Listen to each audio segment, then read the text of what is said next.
You and I are going to be hanging out with the legendary drummer, Mr. Mick Fleetwood of Fleetwood Mac. Mick, thank you so very much for taking time out of your schedule to hang out with us tonight. I really appreciate it, my friend. I think I should be the one doing that, but trying to get this good gig as much visibility as possible, so thank you. Absolutely, Mick. Thank you. And he is absolutely one of the most talented musicians in music history. He's best known as the drummer and co-founder of the band Fleetwood Mac, but he's going to be up on stage at the Malibu Guitar Festival May 18th through the 21st, a part of his new band, Mick Fleetwood's Blues Band. Mr. Mick Fleetwood on the show tonight. Mick, tell me all about this great Malibu Guitar Festival happening in May. It's, I think, now entering the third year, if I'm correct in saying.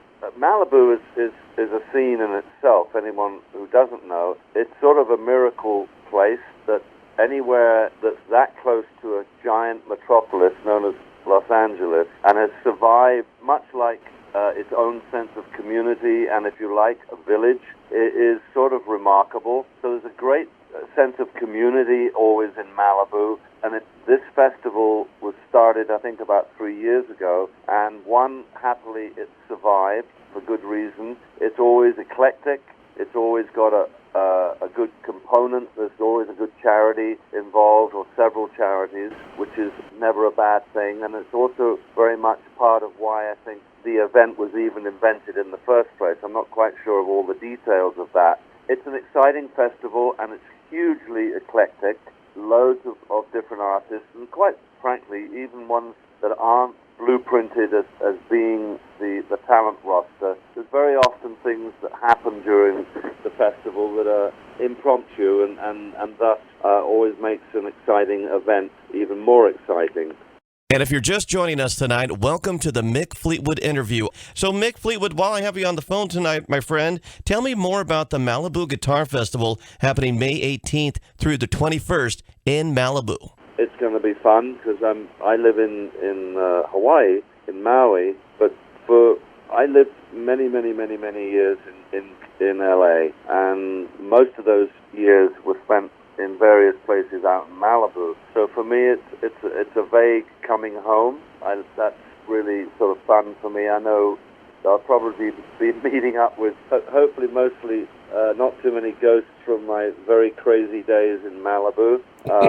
But I have some dear friends that still live out in Malibu. So all in all, very connected and happy to be coming in with my band, the Mick Fleetwood Blues Band, joining in the festivities. And I was asked to do it actually by my friend Dennis Mays, who lives out in Paradise Cove out there in Malibu. And very late in the day, I was added to the festival, and I said, well, I can, if they want me to come, I can probably put it together. So my band was all available, which was fortunate, and Rick Vito, the guitar player in my band, is coming in from Nashville, and we're coming in and doing one show and then going back to Hawaii. And Mick, it's so funny that you mentioned Hawaii. I was just in Maui and went to your restaurant, Fleetwood's.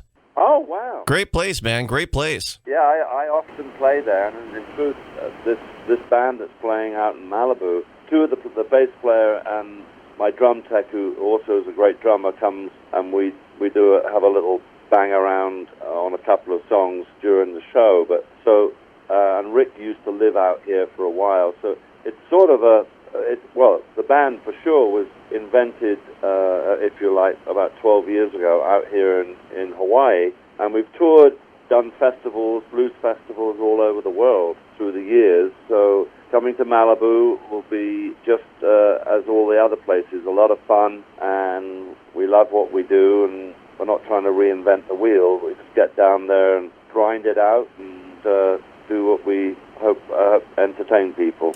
You and I are hanging out with the legendary drummer, co-founder of Fleetwood Mac, Mr. Mick Fleetwood of Fleetwood Mac. And Mick, I'm a drummer myself, been playing drums since I was 3 or 4 years old. My mom used to work with Neil Sedaka, so I have a pretty interesting musical background. But as far as you growing up in Norway and Egypt, I mean, what was your musical influence like over there at such an early age?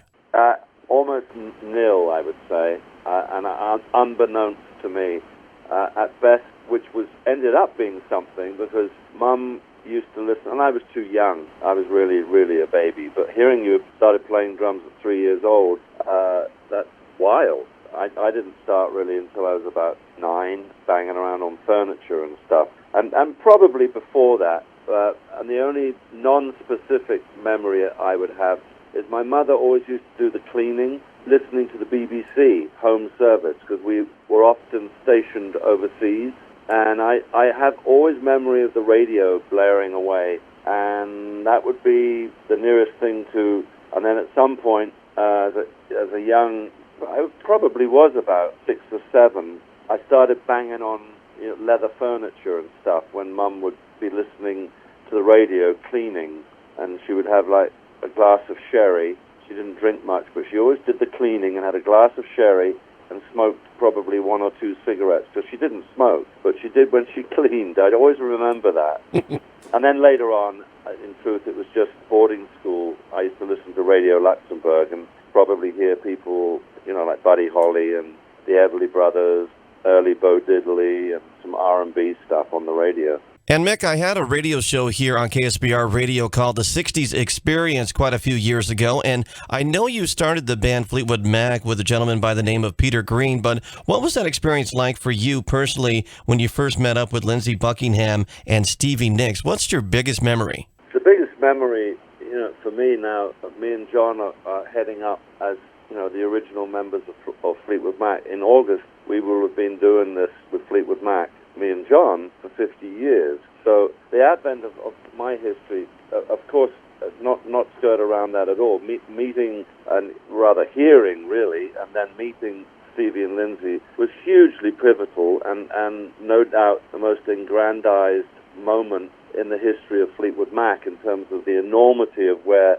all of that lovely music took us. But for me, there are moments that are as big as that, and that would be the advent of my friendship with John McVie and Peter Green and Jeremy Spencer, and the band that started off in 1967.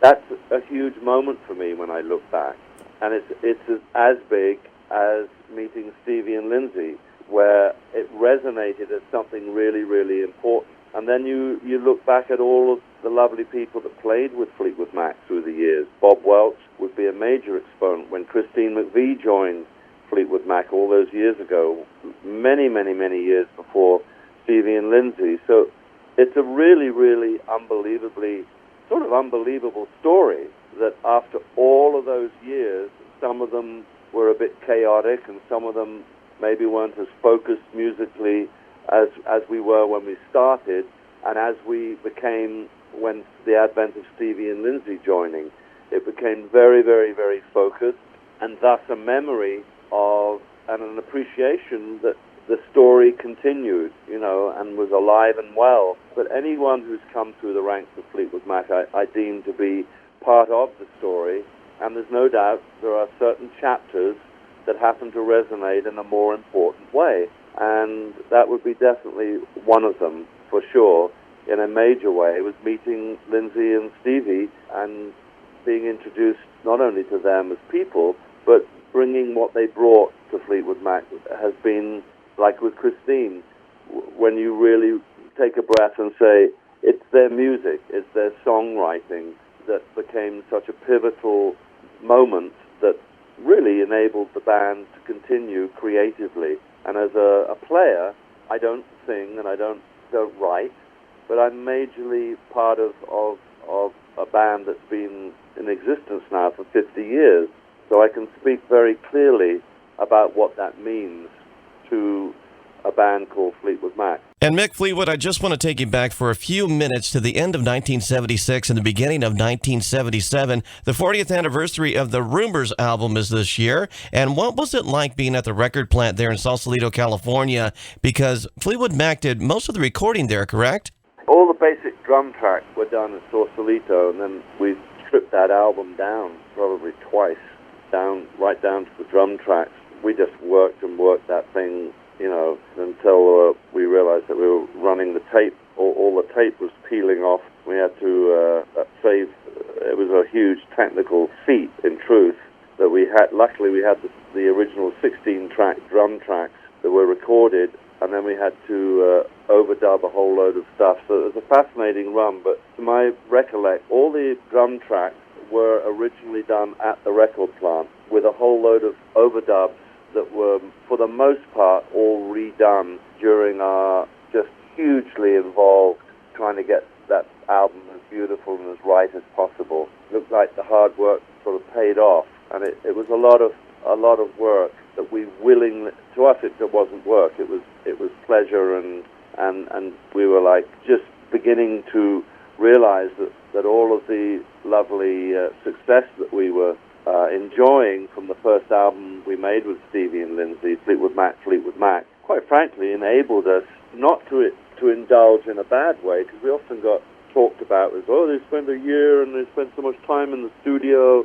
and I'm going like, guys, a lot of the money, people forget that bands pay for their own studio time, so it was our pleasure to be pouring all our money back into the very thing that had given us the chance to make music that we cared about. Taking time was sort of a luxury, but not when you really look at the fact that we were just all intent in making the craft that we were involved in, rather than spewing it, out there on Rolls Royces and stuff. We actually, I like to think, were quite honourable back in those days, because we didn't know how long our, quote, success was going to last, and we insisted on spending sometimes over a year in the studio, which anyone out there that doesn't understand costs money. We wanted things to be right. That would be one of them. I'd forgotten that the Rumours is about to be 40 years old. So, Mick, I know you're going to be up on stage at this year's Malibu Guitar Festival with your band, Mick Fleetwood's Blues Band, and then I know you're going to be doing a couple shows with Fleetwood Mac in July. Are you working on anything else or just concentrating on these two tours? We're working with Fleetwood Mac in July.